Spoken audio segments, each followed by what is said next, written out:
السلام علیکم ورحمۃ اللہ وبرکاتہ۔ تعلیم القرآن کورس میں آپ سب کو خوش آمدید ہے۔ اہلاً و سہلاً مرحبا۔ آج کا ہمارا لیسن ہے آیت نمبر 5 to 10۔ نحمدہ و نصلی علی رسولہ الکریم، اما بعد فاعوذ باللہ من الشیطان الرجیم، بسم اللہ الرحمن الرحیم۔ رب اشرح لی صدری ویسر لی امری واحلل عقدۃ من لسانی یفقہوا قولی۔ ربی زدنا علما ربی یسر ولا تعسر وتمم بالخیر وبک نستعین، اللہم انفعنا بما علمتنا وعلمنا ما ينفعنا وزدنا علما، اللہم علم لا ينفع ومن قلب لا يخشع ومن نفس لا تشبع ومن دعوت لا يستجاب لها، آمین یا رب العالمین۔ بسم اللہ الرحمن الرحیم۔ آیت دیکھیں، آیت نمبر 5 ہے۔ وَلَا تُؤْتُوا السُّفَهَاءَ أَمْوَالَكُمُ الَّتِي جَعَلَ اللَّهُ لَكُمْ قِيَامًا وَارْزُقُوهُمْ فِيهَا وَاكْسُوهُمْ وَقُولُوا لَهُمْ قَوْلًا مَعْرُوفًا۔ اور نہ سمجھو کو اپنے وہ مال نہ دو جسے اللہ تعالیٰ نے تمہارے لیے قائم رہنے کا ذریعہ بنایا ہے، اور تم انہیں اس میں سے کھلاؤ اور پہناؤ، ان سے بھلی بات کہو۔ اللہ سبحانہ و تعالیٰ نے یہاں پہ خاص حکم دیا ہے کہ اس آیت میں جو نادان ہیں، جو یتیم ہیں، اور ایسے بچے ہیں، بچیاں ہیں جو ابھی کیا ہے، چھوٹے ہیں، بالغ نہیں ہوئے ہیں، تو ان کو کیا ہے، ان کے مال ایسی حالت میں ان کو نہیں دینا ہے۔ تو اس آیت میں نادان سے مراد دراصل نادان یتیم لڑکیاں ہی نہیں بلکہ کوئی بھی فرد ہو سکتا ہے۔ مثلا نادان میں یتیم یا ایسی عورت جن کے معاشرے میں ڈیگریڈ کیا جاتا ہے، یا چھوٹے بچے، یا چھوٹا بھائی نادان ہے تو بڑا بھائی اسے اس کا مال نہ دے، اور اگر چھوٹا عقل مند ہے تو بڑا بھائی نادان ہے تو چھوٹا بھائی اس مال کو اس کے تصرف میں نہ دے۔ تو کیوں نہ دے؟ وجہ کیا ہے؟ تو دراصل وجہ یہ ہے کہ مال تو کیا ہے، ذریعہ قیام کی زندگی ہے۔ اگر کسی نادان کے ہتھے یہ چڑھ جائے گا تو وہ فضول اور ناجائز گناہ کے کاموں میں وہ اجاڑ دے گا، اڑا دے گا، اور اس کے برے اثرات بھی تمام معاشرے پہ پڑ جائیں گے۔ تو لہٰذا حقوق کی ملکیت، یعنی کہ جو شخص مالک ہے، تو وہ جو شخص بھی جو مالک ہے اس کے ہاتھ میں سارا کا سارا مال ہے، تو وہ کسی اور شخص کو، ایسے نادان کو سارا کا سارا مال مت سونپے۔ حقوق ملکیت جو کسی شخص کو اپنی املاک پر ہوتے ہوئے اتنے غیر محدود نہیں کہ اگر وہ اس چیز کو صحیح طور پر استعمال کرنے کا اہل نہ ہو تب بھی اس کے حقوق سلب نہ کیے جائیں گے۔ اور یتیم کا جو مال ہے وہ تجارت پر لگایا جا سکتا ہو تو اسی تجارت پر بھی لگایا جا سکتا ہے، اور منافع یعنی پروفٹ میں اس کی خوراک اور پوشاک کے اخراجات بھی پورے کیے جا سکتے ہیں۔ سیدنا عمر رضی اللہ عنہ فرمایا کرتے تھے کہ یتیموں کا مال تجارت پر لگاؤ، ایسا نہ ہو کہ زکوٰۃ ہی ان کے مال کو وہ کھا جائے۔ تو اس سے دو باتیں معلوم ہوتی ہیں، ایک تو یہ کہ یتیم کے مال بھی اگر حد نصاب کو پہنچ جائے تو ان پر بھی کیا ہے، زکوٰۃ لاگو ہوگی، اور دوسری بات یہ ہے کہ جہاں تک ممکن ہو تو یتیموں سے اور ان کے اموال سے خیر خواہی بھی ضروری ہے۔ یعنی جیسے ہم اپنے مال کی حفاظت کرتے ہیں ایسا نہ ہو کہ ہم ان کے مال کی حفاظت نہ کریں، مطلب کہ جیسے ہم اپنے مال کی حفاظت کرتے ویسے ہی ہمیں کیا کرنا، اگر کوئی یتیم ہمارے کفالت میں ہے تو ہمیں اس کی بھی، مال کی بھی حفاظت کرنی ہے۔ اور نادان کو، جو کوئی شخص نادان ہے تو اس کو سارے کے سارا اس کو مال نہیں سونپنا ہے۔ تو اللہ سبحانہ تعالیٰ فرما رہے وَلَا تُؤْتُوا السُّفَهَاءَ أَمْوَالَكُمُ الَّتِي جَعَلَ اللَّهُ لَكُمْ قِيَامًا، اور نہ سمجھو کو وہ مال نہ دو جسے اللہ تعالیٰ نے تمہارے لیے قائم رہنے کا ذریعہ بنایا ہے۔ تو نادانوں کو مال دے کر انہیں تصرف کی اجازت نہیں دی جائے، کیونکہ نا یہ مال ان کی زندگی کا ذریعہ ہے جس سے تجارت کر کے روزی کمائی جاتی ہے۔ سیدنا ابو موسیٰ رضی اللہ عنہ سے مرفوعاً روایت ہے کہ 3 قسم کے لوگ ہیں، وہ اللہ تعالیٰ سے دعا کرتے ہیں لیکن اللہ تعالیٰ قبول نہیں فرماتا ہے۔ ایک وہ شخص جس کی بیوی بد خلق ہو اور پھر بھی وہ اسے طلاق نہ دے، یعنی کہ بیوی کیا ہے، بد خلق ہے، پھر بھی وہ شخص کو طلاق نہ دے۔ دوسرا وہ شخص جو اپنا مال بے وقوف کو دے، اور حالانکہ اللہ تعالیٰ کا فرمان ہے کہ وَلَا تُؤْتُوا السُّفَهَاءَ أَمْوَالَكُمْ، یعنی کہ اللہ نے منع فرمایا کہ بیوقوفوں کو مال مت دو، لیکن وہ پھر بھی کیا ہے، وہ ایسے لوگوں کو اپنا مال سونپ دیتا ہے۔ تیسرا وہ شخص جس کا قرض کسی پر ہو اور اس نے اس قرض پر کسی کو گواہ نہیں بنایا ہو۔ آیت دیکھیں، وَارْزُقُوهُمْ فِيهَا وَاقْسُوهُمْ، اور تم انہیں ان میں سے کھلاؤ اور پہناؤ۔ اللہ تعالیٰ نے سرپرست کو حکم دیا ہے کہ وہ مال ان بے سمجھ لوگوں کے حوالے نہ کرے، بلکہ وہ اس مال میں سے ان کے کھانے پینے اور کپڑے کے لیے ان کا انتظام کرے جو ان کی دینی اور دنیاوی ضروریات میں سے ہے، اور ان میں خرچ بھی کرے اور ان سے اچھی بات بھی کہے۔ یہاں اس بات کی دلیل بھی ہے کہ پاگل، نابالغ اور بے عقل جب مال کے مالک ہوں تو ان پر انہی کے مال میں سے اخراجات ان کے پورے کیے جائیں گے۔ وَقُولُوا لَهُمْ قَوْلًا مَعْرُوفًا، اور ان سے بھلی بات کہو۔ اس سے مراد یہ ہے کہ یتیم بچوں کے ساتھ نرمی سے بات کریں اور انہیں سمجھا دیں، اور جب وہ سمجھدار ہو جائے تو ان کا مال ان کے حوالے کر دیا جائے۔ مال کے بارے میں اسلام کا نقطہ نظر یہ ہے، پہلا یہ ہے کہ مال کیا ہے، عیش عشرت کے لیے نہیں ہے۔ دوسرا یہ ہے کہ مال فخر کا اظہار کرنے کے لیے نہیں ہے۔ تیسرا پوائنٹ یہ ہے کہ مال انسان کے لیے زندگی کا گزارنے کا ذریعہ ہے۔ آیت دیکھیں، آیت نمبر 6 ہے،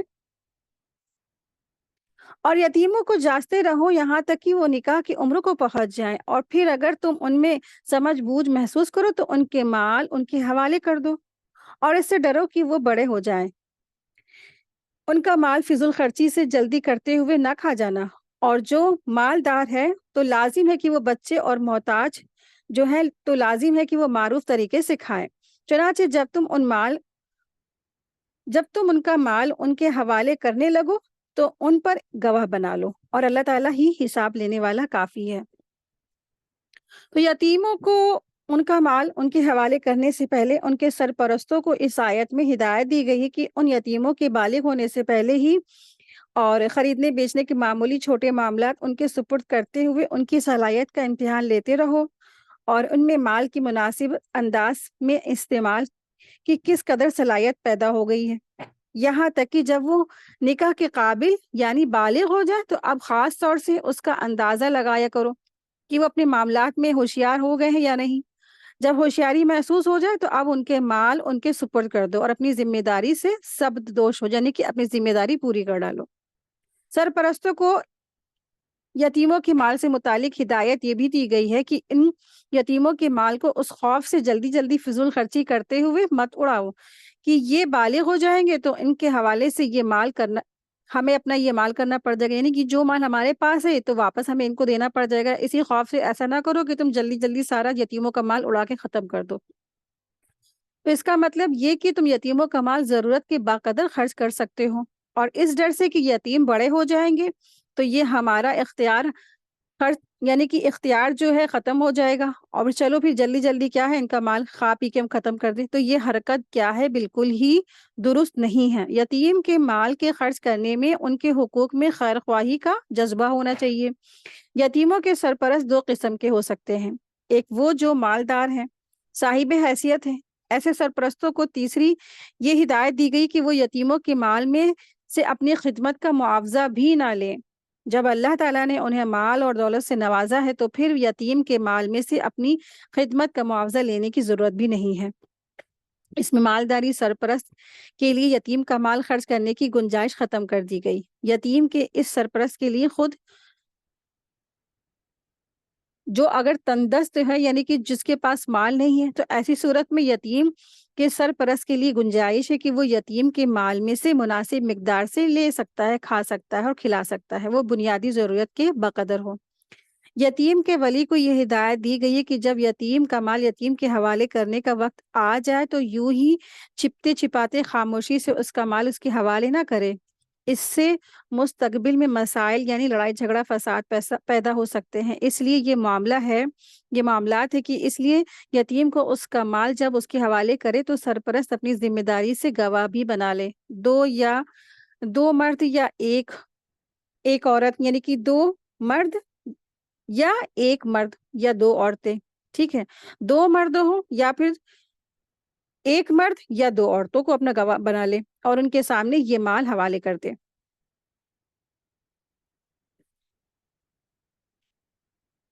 اللہ سبحانہ تعالیٰ فرما رہے ہیں وَابْتَلُوا الْيَتَامَىٰ حَتَّىٰ إِذَا بَلَغُوا النِّكَاحَ، اور یتیموں کو جانچتے رہو یہاں تک کہ وہ نکاح کی عمر کو پہنچ جائیں۔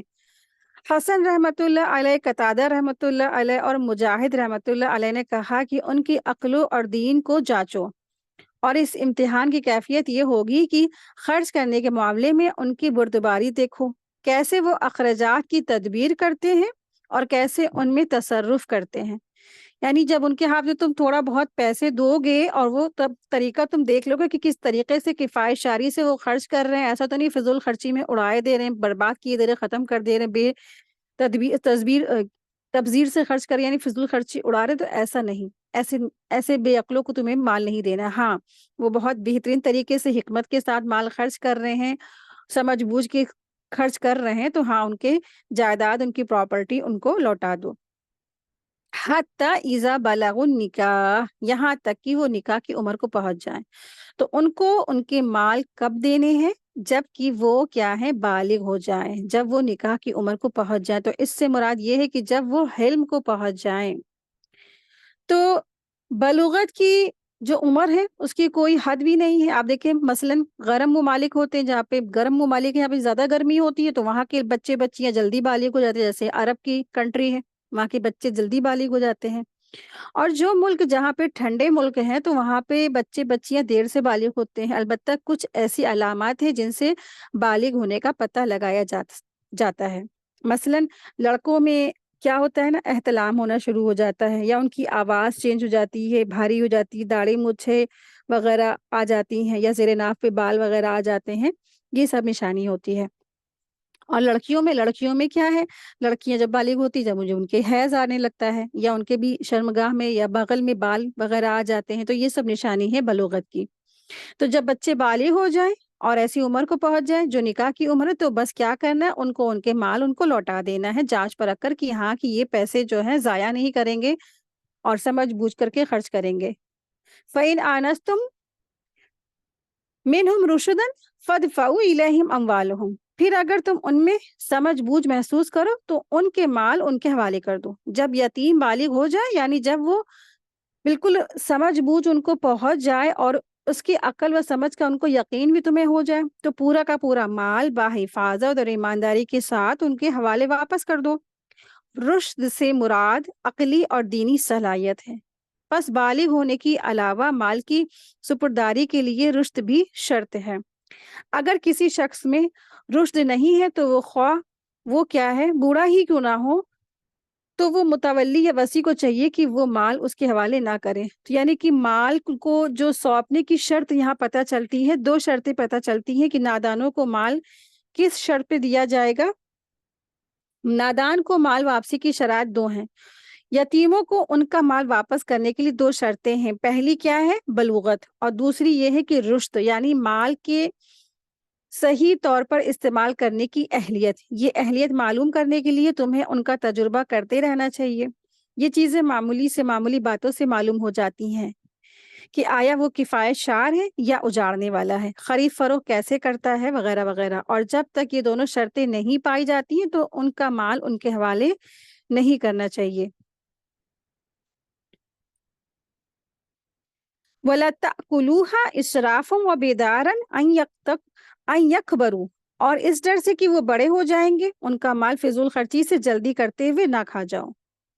یعنی یتیموں کے مالوں میں فضول خرچی نہ کرو، اس ڈر سے کہ وہ بڑے ہونے کے بعد یتیم اپنا مال لے لیں گے، تو ان کے مالوں کو بے جا اور فضول خرچی اڑا کے ختم کرنے کی تمہیں کوئی ضرورت نہیں ہے۔ وَمَنْ كَانَ غَنِيًّا فَلْيَسْتَعْفِفْ، اور جو مالدار ہے تو لازم ہے وہ بچے یعنی یتیم کا ولی مالدار ہے تو اسے یتیم کا مال کھانے سے پرہیز کرنا چاہیے۔ وَمَنْ كَانَ فَقِيرًا فَلْيَأْكُلْ بِالْمَعْرُوفِ، اور جو محتاج ہے تو لازم ہے کہ وہ معروف طریقے سے کھائے، اتنا لے لے جتنا کہ اس کی مطلب کہ استطاعت نہیں ہے۔ اور رسول اللہ صلی اللہ علیہ وسلم کی خدمت میں ایک شخص رسول اللہ صلی اللہ علیہ وسلم کی خدمت میں گزارش کے لیے آیا۔ اس نے کہا کہ میرے پاس مال نہیں ہے، ہاں البتہ میرے پاس ایک یتیم کا مال ہے۔ آپ صلی اللہ علیہ وسلم نے ارشاد فرمایا، تم زیر پرورش یتیم کے مال سے کھا سکتے ہو، بشرطِ یہ کہ اسراف اور تبذیر کی نیت نہ ہو یا اسراف و تبذیر نہ ہو، ٹھیک ہے؟ تو آپ صلی اللہ علیہ وسلم نے اس کی اجازت دی ہے، اگر کوئی یتیم کی پرورش کر رہا ہے اور وہ خود تنگ دست ہے، پریشان حال ہے، خستہ حال ہے، تو پھر وہ یتیم کے مال سے اتنا لے سکتا ہے کہ اس کی زندگی کیا ہے درست طریقے سے کٹ جائے، اور اتنی زیادہ شان اور شوکت اور فضول خرچی سے اس کو خرچ بھی نہ کرے۔ فَإِذَا دَفَعْتُمْ إِلَيْهِمْ أَمْوَالَهُمْ فَأَشْهِدُوا عَلَيْهِمْ، چنانچہ جب تم ان کے مال کو ان کے حوالے کرنے لگو تو ان پر گواہ بناؤ، یعنی اللہ تعالیٰ نے حکم دیا ہے کہ مال یتیم کے حوالے کرتے وقت گواہ بنا لو، کہ کل جب تم جو ہے تم ان کا مال اگر سونپ دو گے تو آئندہ وہ ایسا نہ ہو کہ انکار ہی کر دے اور شک کی گنجائش نہ رہ جائے، یعنی کہ جھگڑا فساد کی گنجائش نہ ہو۔ تو اس لیے جب یتیموں کو ان کے مال واپس دو گے تو کیا ہے، ان کو دینے سے پہلے تمہیں کیا کرنا ہے، گواہ بنا لینا ہے، دو مرد، یا اگر دو مرد نہیں تو ایک مرد یا پھر دو عورتیں۔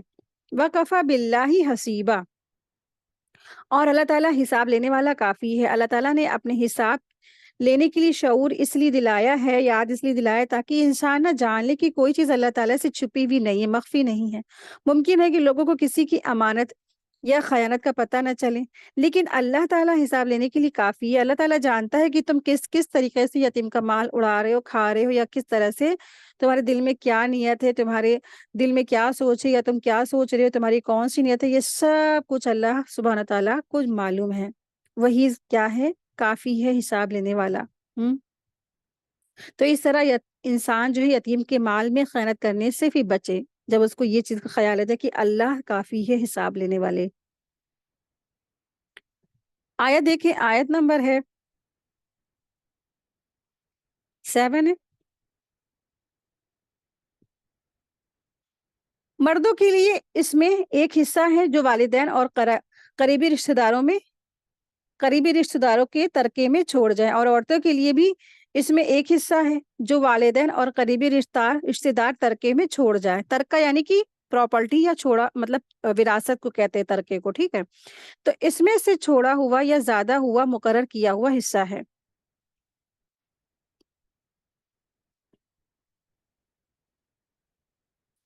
اب یہاں سے وراثت کی آیتیں شروع ہو رہی ہیں۔ نصیب مما ترک الوالدان والاقربون، ایک حصہ ہے اس میں سے جو چھوڑ جائیں والدین اور رشتہ دار۔ وللنساء نصب مما ترک الوالدان والاقربون مما قل منہ او کسر، اور اور عورتوں کے لیے ایک حصہ ہے اس میں سے جو چھوڑ جائے والدین اور رشتہ دار، اس میں سے قلیل ہو اور اس میں سے یا زیادہ ہو، حصہ ہے۔ نصیبہ مفروضہ مقرر کیا ہوا حصہ ہے۔ تو نصیبہ مفروضہ جو لفظ آیا ہے، جس حصے کو اللہ تعالیٰ نے خود مقرر کیا ہے، فرض کر دیا ہے۔ سورہ بقرہ میں آیت آئی تھی نا کہ جس کو موت آ جائے وہ وصیت کر جائے، تو وہ جو آیت ہے اس وقت تک کی تھی جب تک کہ یہ آیتیں، یعنی کہ سورہ نساء کی یہ آیتیں نازل نہیں ہوئی تھی۔ جب سورہ نساء کی یہ آیتیں نازل ہوئی تو وہ والا وصیت والا حکم خود بخود کیا ہو گیا، ختم ہو گیا، منسوخ ہو گیا۔ یعنی اب کوئی شخص اپنے مال کی وصیت خود سے نہیں کر سکتا سوائے 1/3 کی، 1/3 کے۔ اب اللہ تعالیٰ نے تمام لوگوں کے لیے حصے مقرر فرما دیے ہیں، اور یہاں پر وراثت میں دراصل یہ ہوتا ہے نا کہ جو قریبی رشتہ دار ہوگا وہ سب سے پہلا حقدار ہو جائے گا وراثت کا۔ تو صحابہ کرام کیا کرتے تھے، صحابہ کرام کہا کرتے تھے کہ خاص طور سے عمر رضی اللہ عنہ، کہ جب اسلام آنے سے پہلے ہمارے یہاں عورتوں کی کوئی اہمیت اور حیثیت نہیں تھی، ان کو خود ایک ورثہ سمجھا جاتا تھا کہ اگر کسی کا انتقال ہوتا تو اس کی بیٹیاں ہوتی یا بیویاں ہوتی تو اس کو اس وقت کے معاشرے کے جو لوگ تھے ایک حصہ سمجھتے تھے، پراپرٹی سمجھتے تھے، یہ بھی جائیداد کی طرح ہے، ایک حصہ ہے، اور یہ بھی کیا ہے ہمارے حصے میں اب آ گئی ہے بس۔ تو یہ ہے اسلام۔ اسلام ہی تھا جس نے عورتوں کو حقوق دیے، اس کی حیثیت منوائی، اس کی حیثیت مانی، اور پھر عورتوں کا وراثت میں حصہ رکھا۔ یہ بہت بڑا آنر ہم عورتوں کو دیا گیا ہے۔ جتنے بھی آپ کو قانون دنیا میں نظر آتے ہیں نا، اور جیسے مثلا ہندوستان کا جو قانون ہے، تو قانون یہاں کے قانون میں کیا ہے، یہاں پہ مرد اور عورت کا، بیٹا اور بیٹی کا حصہ کیا ہے، برابر ہے، ایکول ہے۔ اور اگر کسی کے جیسے فادر کی ڈیتھ ہوتی ہے تو جو نان مسلم کا قانون ہے نا، تو اس میں برابر کا حصہ ہے۔ لیکن یہ قانون کب پاس ہوا آپ پتہ ہے؟ آج سے تقریباً 90 سال یا 100 سال پہلے۔ اور کرسچینٹی میں تو عورت کو کوئی بھی وراثت میں حصہ تھا ہی نہیں۔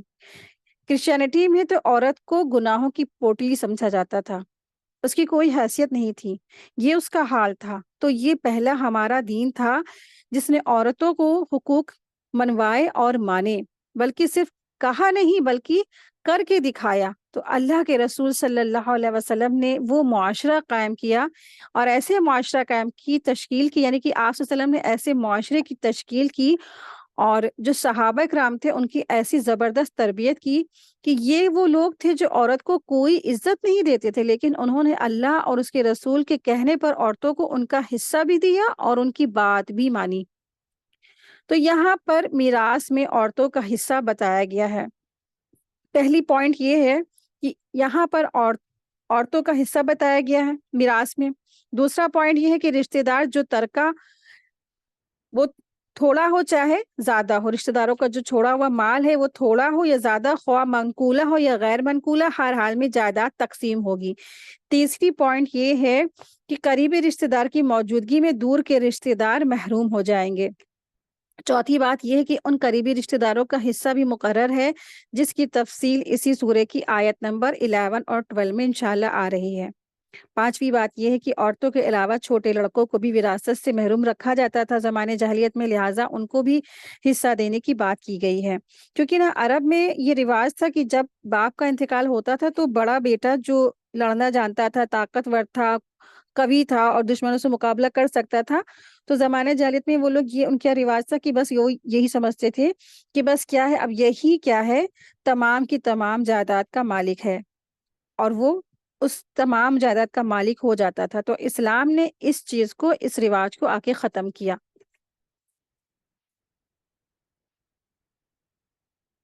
سیدنا جابر بن عبداللہ رضی تعالیٰ عنہ فرماتے ہیں کہ سیدنا سعد بن ربیعہ رضی تعالیٰ عنہ کی بیوی اپنی بیٹیوں کو جو سیدنا سعد رضی تعالیٰ عنہ سے تھی لے کر رسول اللہ صلی اللہ علیہ وسلم کی خدمت میں حاضر ہوئی اور فرمانے لگی، اللہ کے رسول صلی اللہ علیہ وسلم، یہ دونوں سعد بن ربیعہ کی بیٹیاں ہیں، ان کے والد احد کے دن آپ صلی اللہ علیہ وسلم کی معیت میں جنگ کرتے ہوئے شہید ہو گئے تھے۔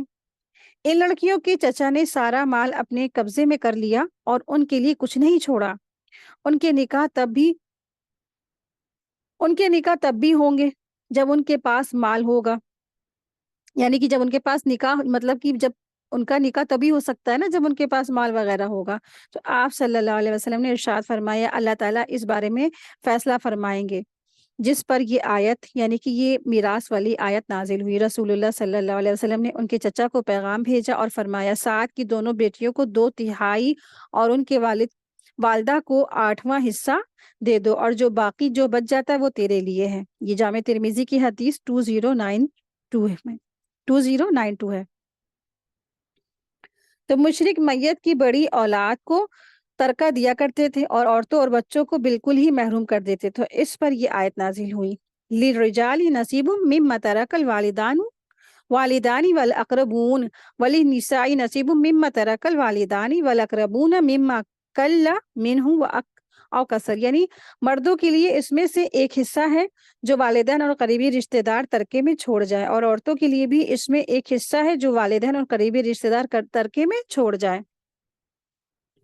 اس میں سے جو تھوڑا ہو یا زیادہ، یعنی اصل وراثت میں سب برابر ہوں گے، گویا اللہ تعالیٰ نے ان میں سے ہر ایک کے لیے جو حصہ مقرر کیا ہے بس اسی کے اعتبار سے ان میں فرق ہے، اور اللہ تعالیٰ نے میت کی قرابت، زوجیت اور ولایت کے اعتبار سے حصہ مقرر فرمایا ہے۔ نصیبا مفروضہ، مقرر کیا ہوا حصہ، یعنی اللہ تعالیٰ کی طرف سے مقرر کردہ حصہ ہے، خواہ عورت ہو یا مرد، چھوٹا ہو یا بڑا۔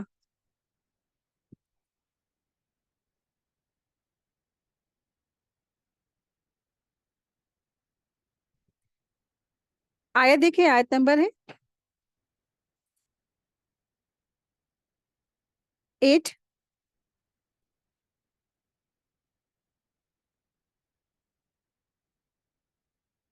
اور جب تقسیم کے وقت قرابت داروں کو اور یتیم اور محتاج آ جائے تو انہیں بھی اس مال سے کچھ دے دو اور ان سے بھلی بات کرو۔ وَإِذَا حَضَرَ القسمۃ اول القربہ والیتامى والمساکین فارزقوہم منہ، اور جب تقسیم کے وقت قرابت دار اور یتیم اور محتاج آ جائے تو انہیں بھی اس مال سے کچھ دے دو، یعنی جب یہ فقراء یا رشتہ دار جن کا میراث میں حصہ نہیں ہے، یتیم اور مسکین اور وراثت کی تقسیم کے وقت حاضر ہو جائیں اور مختلف وارثوں کو دیکھیں تو وہ اپنے اپنے حصوں کو لے رہے ہیں، تو ان کا دل بھی چاہے گا نا کہ وہ بھی اس میں بھی ان کو بھی کچھ نہ کچھ مل ہی جائے، ان کو بھی کچھ مل جاتا، اور اگر انہیں کچھ بھی نہیں دیا جاتا ہے تو وہ کیا ہے، وہ مایوس ہو جائیں گے۔ تو اللہ تعالیٰ نے رؤوف الرحیم نے یہاں حکم دیا ہے کہ انہیں بھی کچھ نہ کچھ ضرور دیا جائے، یعنی خاندان میں جب لاکھوں کی میراث تقسیم ہو رہی ہے اور اسی خاندان میں کچھ غریب مسکین ہیں، وہ اس ٹائم آ بھی گئے اسی امید سے کہ چلو ہم کو بھی 2-4 ہزار مل جائیں گے یا لاکھ مل جائیں گے، جب کروڑوں کا معاملہ چل رہا ہے تو لاکھ 2 لاکھ کا کیا فرق پڑتا ہے نا، تو یہ مل جائیں گے تو ہمارا بھلا ہو جائے گا۔ تو جب وہ آ جائے تو ان کو کچھ نہ کچھ انسان ضرور دے دے اللہ تعالیٰ کو راضی کرنے کے لیے، یہ ان کیا ہے، ان کی کیا ہوگی، یہ نیکی ہے اور ان پر صدقہ ہوگا، تو ان سے نا احساس ہو جاتا ہے انسان کو۔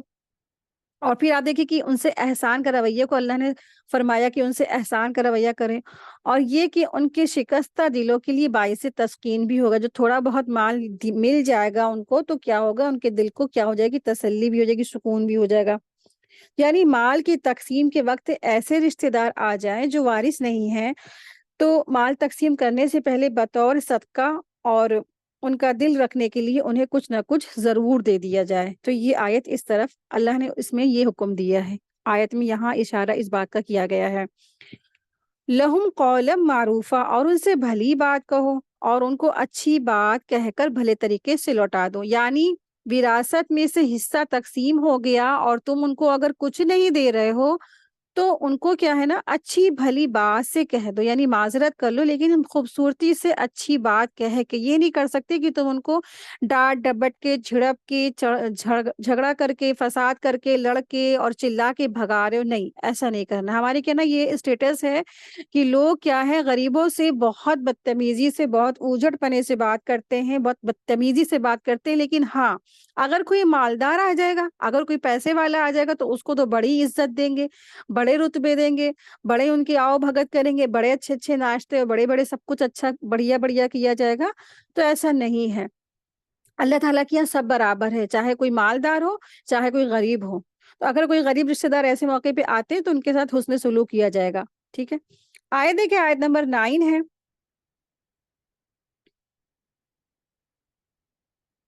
اور لازم ہے کہ ڈریں وہ لوگ جو اگر اپنے پیچھے کمزور اولاد چھوڑ جاتے ہیں، اور ان کے بارے میں تو وہ ڈرتے ہیں، چنانچہ ان پر لازم ہے کہ وہ اللہ تعالیٰ سے ڈرتے جائیں اور سیدھی ہی بات کہیں۔ وَلْيَخْشَ الَّذِينَ لَوْ تَرَكُوا مِنْ خَلْفِهِمْ ذُرِّيَّةً ضِعَافًا خَافُوا عَلَيْهِمْ، اور لازم ہے کہ وہ ڈریں وہ لوگ جو اگر اپنے پیچھے کمزور اولاد چھوڑ جاتے ہیں اور ان کے بارے میں وہ ڈرتے ہیں۔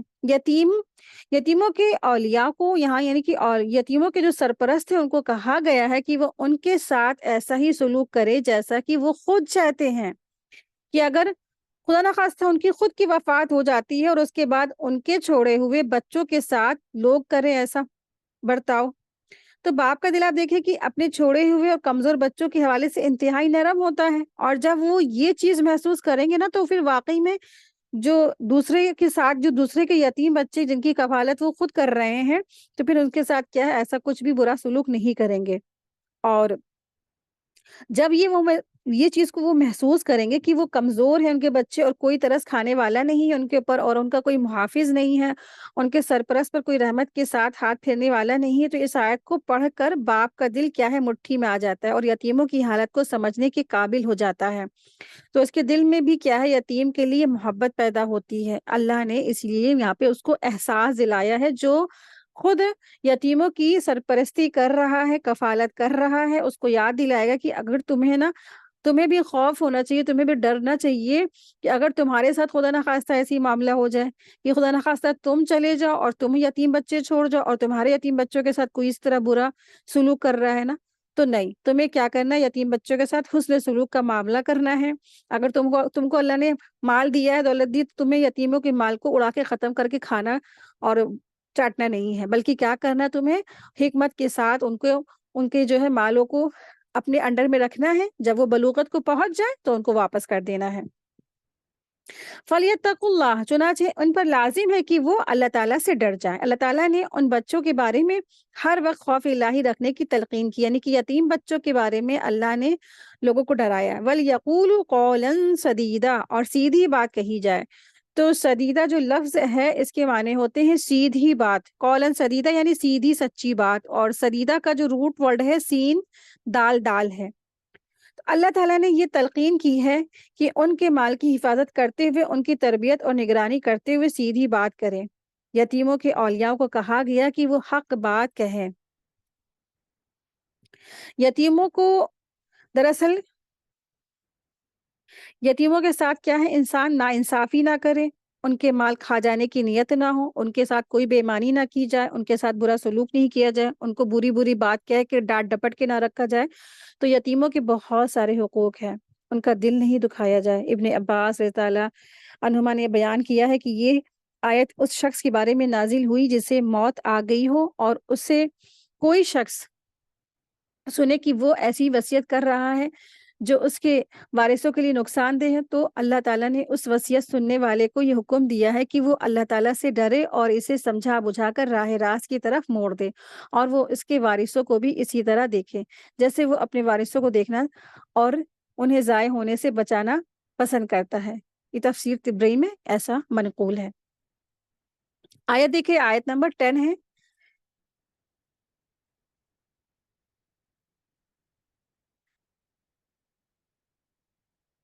بلا شبہ وہ لوگ جو یتیموں کے مال ظلم سے کھاتے ہیں، اپنے پیٹوں میں آگ کے سوا کچھ نہیں کھاتے ہیں، اور جلد ہی وہ دہکتی ہوئی آگ میں داخل کیے جائیں گے۔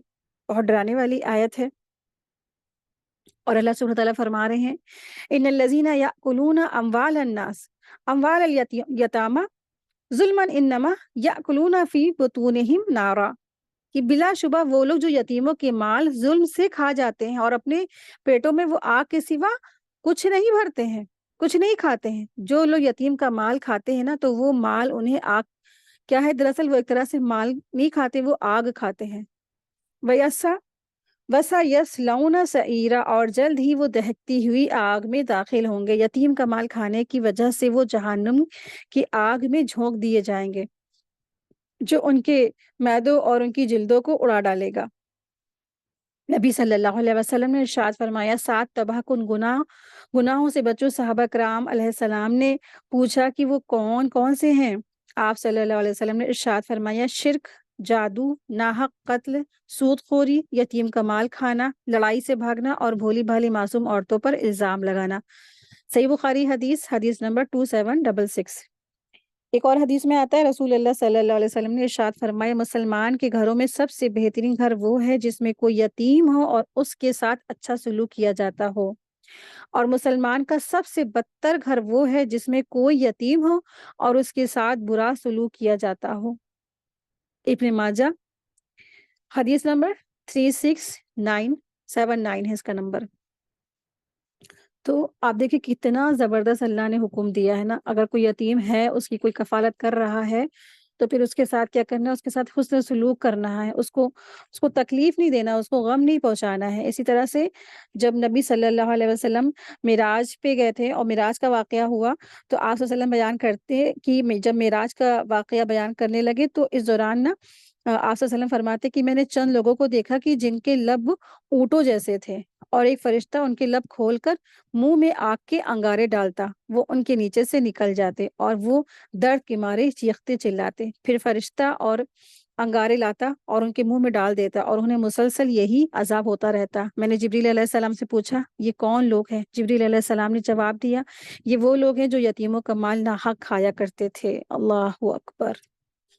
کتنا ڈرانے والا یہ آیتیں اور حدیث ہے نا، کہ تو انسان کو چاہیے کہ اگر کوئی ہمارے انڈر میں ہے، ایسا کوئی یتیم سرپرست یا کسی خاندان میں کوئی کر رہا ہے، تو اس کو ان سب باتوں سے آگاہ کرایا جائے، اور اگر کوئی ہے اس کی سرپرستی کر رہا ہے تو پھر کیا ہے، اپنی اصلاح کر لے، اپنے معاملے سدھار لے، اگر استطاعت ہے تو اس کے مالوں میں سے نہ کھائے، کچھ بھی نہ کھائے، اس کی بطور امانت اس کی پراپرٹی رکھے، جب وہ بالغ ہو جائے تو اس کو واپس کر دیا جائے، اور پھر اگر یتیم ہے تو اس کو تکلیف نہ پہنچائے جائے، ان کو غم نہ ہونے دیا جائے، ان کو کسی طرح کا آپ دیکھیں کہ کسی بھی طرح کا ان کو غم نہ ہونے دیا جائے۔ آپ دیکھیں کہ یتیم کے سر پہ کوئی اگر سرپرستی کرتا ہے، صرف ایک ہاتھ پھیرتا ہے، تو اس کے صرف ہاتھ پھیرنے سے اس کے سارے کے سارے گناہ معاف کر دیے جاتے ہیں نا۔ تو ایک یتیم کی اگر کوئی سرپرستی کر رہا ہے تو یہ ایک بہت بڑی خوش قسمتی کی بات ہے۔ تو ساتھ ہی ساتھ کچھ احتیاط ہیں وہ بھی انسان کو رکھنے ضروری چاہیے۔ تو یہ آیتیں ہمیں بتاتی ہیں کہ کس طرح سے ایک مومن ہے، ایک مسلمان ہے، وہ یتیموں کی سرپرستی کر سکتا ہے بہترین طریقے سے۔ تو الحمدللہ آج کا ہمارا یہ لیسن یہی پورا ہوا۔ وآخر دعوانا ان الحمدللہ رب العالمین، سبحانک اللہم و بحمدک، اشہد ان لا الہ الا انت، استغفرک و اتوب الیک۔ السلام علیکم و رحمۃ اللہ وبرکاتہ۔ جزاکم اللہ خیرا کثیرا۔